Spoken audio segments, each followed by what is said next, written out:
kiosco.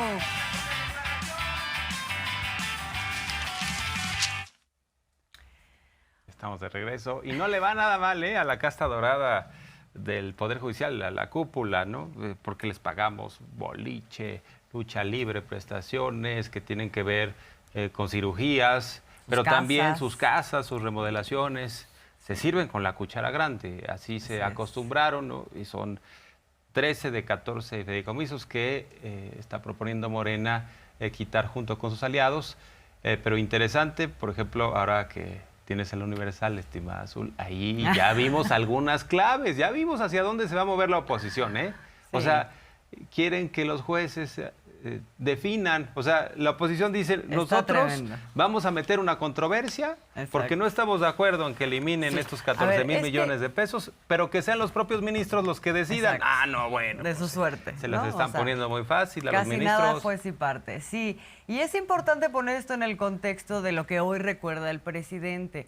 Dice el presidente López Obrador, esta práctica de que tengan tantos privilegios los jueces, los ministros en el Poder Judicial viene desde el porfiriato y un poco está inmersa en una lógica pues de soborno fundamentalmente, ¿no? De que el Poder Judicial fuera o prestara una suerte de servicio a cambio de estos privilegios al Poder Ejecutivo, de manera que pudieran ir alineaditos, que no fuera una oposición, que no fuera un contrapeso desde allá, y es una cosa que trascendió las distintas épocas de nuestra historia política del país hasta la actualidad. Y eso es importante porque aquí lo que estamos viendo, a propósito de lo que dices, es ya están consignando que se prevé una lluvia de amparos del PAN, del PRI, del PRD, de Movimiento Ciudadano, pues para que justamente sea el propio Poder Judicial el que decida, obviamente otorgando los amparos a estos partidos que están jugando como cómplices de todo esto, pues para que se mantengan las cosas como están, para que puedan seguir estos privilegios. Junto con eso, un montón de desinformación, de infodemia, sobre las implicaciones que tendría este recorte que se anuncia para el día de hoy. Hoy se va a discutir en el Congreso, esto que ya fue aprobado en comisiones, y el presidente hace estas aclaraciones. Es notorio que siempre el Poder Judicial ha tenido un trato preferencial en cuanto al manejo del presupuesto. Ha sido bien atendido para contar con el apoyo de jueces, de magistrados, de ministros. Cómo los jueces, los magistrados, los ministros obedecían, pues pagándoles muy bien. Tienen edificios en todo el país muy elegantes, mucho dinero para la construcción de sus viviendas, de sus residencias, mantenimiento para sus casas. Eso es lo que puedo comentarles. Por eso ahora hay enojo y están también desinformando, hablando de que se van a quedar los trabajadores del Poder Judicial sin sus prestaciones. No, suspende, cancela esos fideicomisos, no se afecta en nada a los trabajadores. Son los privilegios de los de arriba. Porque además son dos temas. El Poder Judicial solicita alrededor de 85,000 millones de pesos para el siguiente año. Su funcionamiento normal, ¿no? Privilegiado. Y por el otro es recortar estos fideicomisos. Veremos si se considera o no un recorte al presupuesto global que está solicitando el Poder Judicial. Pero como está la cosa, ya vimos que van a empezar primero diciendo que los fideicomisos no se tocan, ¿no? Y además, pues sí, se las están dejando facilita los de la oposición a los ministros diciendo, pues les vamos a ayudar para que definan ustedes van a decir que esto es ilegal. Ya se están inventando algunas cosas, que supuestamente esto tendría que haber pasado también por la Comisión de Justicia, no solo por la Comisión de Presupuesto, que no se cumplió el debido proceso. Bueno, ya sabemos cómo se ponen ante estas situaciones, pero esto es muy importante, la aclaración de que no se trata de golpear a un poder autónomo, de dinamitarlo, de someterlo al Ejecutivo, sino se trata de que se aplique una austeridad generalizada y que además, esa es otra parte de la reflexión, tendríamos que ingresar a una situación de autocrítica del Poder Judicial, en donde sabemos que no ha respondido a los intereses del pueblo de México, sino a los intereses de una oligarquía. No hay una verdadera rendición de cuentas de este Poder Judicial. No les interesa que sigan teniendo una desaprobación, eso no les interesa seguir teniendo los privilegios, la gozadera que implica los fideicomisos y las prestaciones y todo esto. Y está de muy alejado una del manera pueblo, burda, Poder Judicial. incluso no han necesitado que la oposición presente amparos, ¿no? O sea, cuando es lo del tema de las remuneraciones, el Poder Judicial simplemente dice, bueno, pues no lo acato, no lo acato. Sí. Esto que pues ya está marcado en nuestra Constitución y simplemente no han querido bajarse los salarios. Bueno, vamos a ver el detalle de lo que es un desmentido de lo que se ha dicho justamente, de lo que supuestamente iba a afectar o afectaría el recorte de estos fideicomisos. Este es un trabajo de nuestros compañeros de Infodemia MX. Pero sabemos perfectamente por qué el presidente le quiere recortar presupuesto al Poder Judicial. Quiere asfixiarlo. De donde se les paga las pensiones a los jueces viejitos, a las juezas en retiro. Por amor de Dios, eso es, eso es una venganza. ¿Cómo acabas con alguien? Déjalo quebrado. Mentiras contra la extinción de fideicomisos del Poder Judicial. Medios de comunicación y comentaristas han difundido desinformación sobre el proyecto que plantea una reforma para eliminar 13 fideicomisos del Poder Judicial, que no están contemplados en la ley y que por su falta de transparencia, según la iniciativa, se desconoce el manejo de los contratos, administración, rendimientos y destino de los recursos. 1. Falso que se disminuye la operatividad del Poder Judicial. La iniciativa no disminuye la capacidad para impartir justicia porque la mayor parte de los recursos de los 13 fideicomisos se relacionan con prestaciones especiales y bolsas de ahorro financiados con recursos públicos. Por ejemplo, el fideicomiso 80693 del Consejo de la Judicatura destina 76.572.294 pesos al mantenimiento de casa habitación de magistrados y jueces. El fideicomiso 80694 del mismo Consejo cuenta con 69.075.827 pesos para apoyos médicos complementarios y de apoyo médico extraordinario para servidores públicos del Poder Judicial de la Federación, mientras que un fideicomiso del Tribunal Electoral del Poder Judicial de la Federación destina 15.943.069 pesos al mismo fin. 2. Falso que afecta los derechos de los trabajadores del Poder Judicial. La iniciativa no afecta derechos adquiridos de los trabajadores, pues las obligaciones derivadas de estos instrumentos serán atendidas con los recursos de los propios fideicomisos. Por ejemplo, el fideicomiso 80692, pensiones complementarias a magistrados y jueces jubilados, actualmente cuenta con 4.722.319.850 pesos. Sin embargo, en 2018 solo se destinaron 15.6 millones para el pago del 5% de la nómina de pensiones, pues el restante 95% se liquidó con el presupuesto propio, por lo que la Auditoría Superior de la Federación consideró que el Poder Judicial tenía los recursos suficientes para pagar este tipo de pensiones hasta por 72 años. 3. Falso que se reduzca la certeza jurídica e inversiones. La derogación de estos fideicomisos se realiza con apego a la ley y respeto a la división de poderes. Además, simplificará la rendición de cuentas del Poder Judicial y los recursos públicos se gestionarán a través de las estructuras gubernamentales existentes, mejorando la rendición de cuentas y la austeridad, dos objetivos que la iniciativa considera fundamentales para lograr la nueva legitimidad del Poder Judicial y, por tanto, dar certeza jurídica en sus decisiones. 4. Falso que sea una venganza contra la Corte o que se busque su control. El proyecto de presupuesto contempla una asignación de 84.792 millones de pesos para el Poder Judicial, lo que garantiza el funcionamiento e independencia de este poder. Además, la propia Ley Federal de Presupuesto contempla que el Poder Legislativo tiene la facultad de extinguir esos fideicomisos. Infodemia. Es que la monarquía, ¿no?, del Poder Judicial. Decía el diputado de Morena, Hamlet Almaguer, que solo para el funcionamiento de la Corte se piden más de 6,000 millones de pesos. Esto quiere decir que cada ministro nos cuesta al año más de 500 millones de pesos. Más de 500 millones de pesos. López Obrador, en otras reflexiones en su momento, ha comentado que al año está gastando Presidencia 500, 600 millones de pesos. O sea, lo que gasta Presidencia y todo lo que implica los viajes, los traslados de López Obrador, pues los gasta un solo ministro al año, que solo se sienta ahí y tiene su séquito de proyectistas que le hacen la tarea y él nada más define hacia dónde se inclina la balanza. Así es. Pero además, qué cinismo decir que esto lo que pretende es el control del Poder Judicial, cuando el Poder Judicial siempre ha estado controlando por grupos de interés.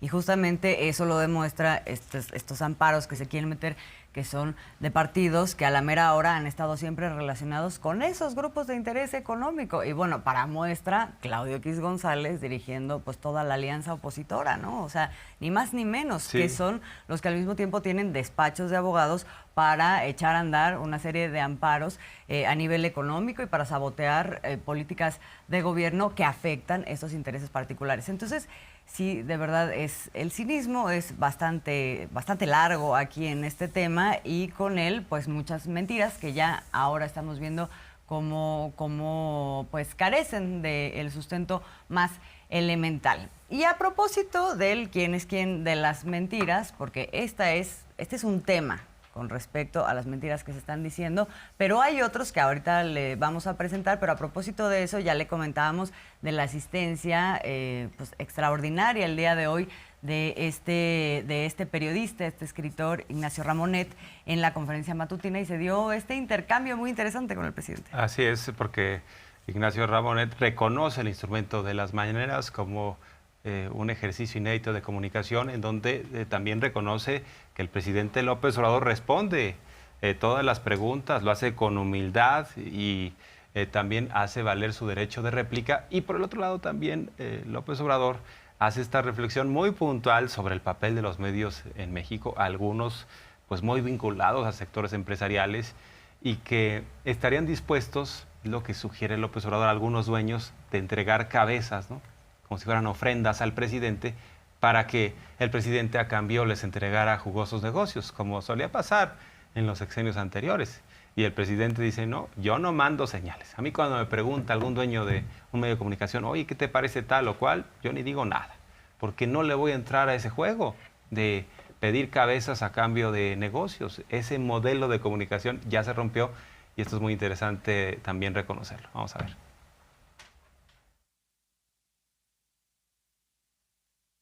Gran honor estar aquí con ustedes, un gran placer, y le agradezco que nos haya invitado y le agradezco sus palabras tan amables, tan cariñosas.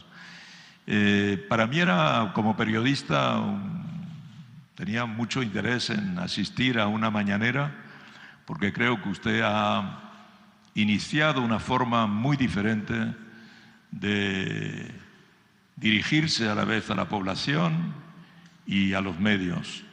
Una manera, primero, en esta continuidad, el hecho de que sea todos los días, digamos 5 días a la semana, y que usted responda a todo tipo de preguntas, y que además con mucha claridad, con mucha sencillez, con una extraordinaria honestidad intelectual que trasciende de su manera de expresarse, vaya no solo dando información fundamental, sino también desmintiendo muchas de las informaciones que circulan en un momento en el que estamos, en el que la desinformación es permanente, ¿verdad? En el que la verdad está en crisis, en el que los hechos ya son cada vez más difíciles de establecerse, porque hay como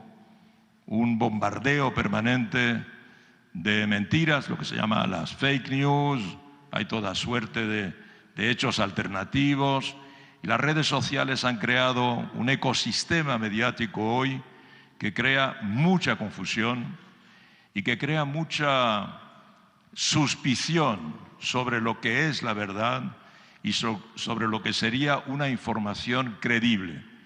Y yo creo que usted personalmente, como protagonista principal de un ejecutivo, da su verdad y también no solo la suya, sino una verdad que está fundamentada en hechos, ¿verdad? Y este diálogo, en este contexto en el que estamos hoy de gran crisis de la información, me parece que es a la vez valiente y una manera de bien entender el sistema informativo en el que estamos, y que un presidente como usted aborde de esta manera la situación me parece que es bastante ejemplar para otros mandatarios o mandatarias y también para los periodistas, para nosotros como observadores del funcionamiento de la relación mandatarios, prensa, sociedad. Siempre hablo de Kapuscinski, muy buen periodista. Y Ignacio, pues, es periodista español y tiene una entrevista un poco amplia.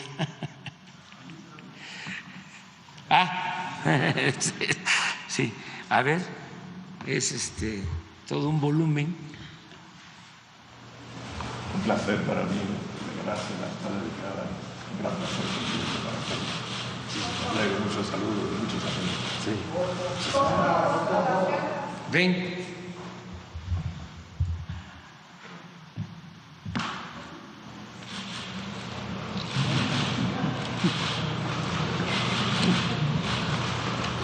Se llama 100 horas con Fidel. Es una muy buena entrevista porque es toda la historia de el comandante Fidel Castro desde su juventud, bueno, su niñez, los padres. Su papá era español, ¿no? Gallego. Su formación, su visión sobre el cristianismo, la crisis de los misiles y algo que me parece muy importante en la entrevista. Te adelanta lo del relevo, lo de la transición, porque ya prepara la entrega de la conducción del movimiento revolucionario. Habla de eso. ¿Cuándo hiciste la entrevista? ¿Qué año? Entre 2003 y 2006. 2003 y 2006, sí. 3 años.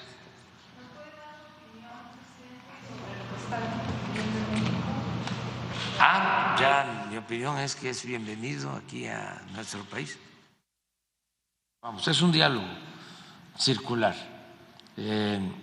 y son muy inteligentes los periodistas, mujeres, hombres que participan en este encuentro cotidiano, en este encuentro permanente, y sí, mucha gente ve este programa, muchísima gente, porque no hay censura, se habla con absoluta libertad y sí cuestionamos a los medios que están demasiado cercanos al poder económico, pero no censuramos. Lo que se ejerce es el derecho de réplica. Ningún periodista en México es perseguido, ningún periodista es censurado. Hay veces que vienen algunos dueños de medios de información muy importantes por su poder económico y para buscar, ¿no?, que se les dé un trato privilegiado, insinúan que si tenemos un periodista incómodo, con una simple señal, con un gesto, bastaría para que se deshicieran de él, que lo corrieran. Nunca hemos hecho eso. Al contrario, no queremos que se corra a nadie. O sea,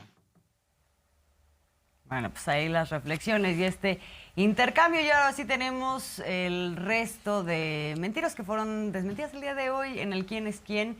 Y pues hay de varias cosas, ¿no? Que si hay chinches, que si el gobierno tiene una granja de bots, que si no ha bajado la desigualdad, que si la deuda de Pemex. Vamos a ver. Que si Tesla canceló o no si canceló Tesla. su gigaplanta allá en Nuevo León. Todo esto, ¿no? Es mentido. Así es, vamos a ver.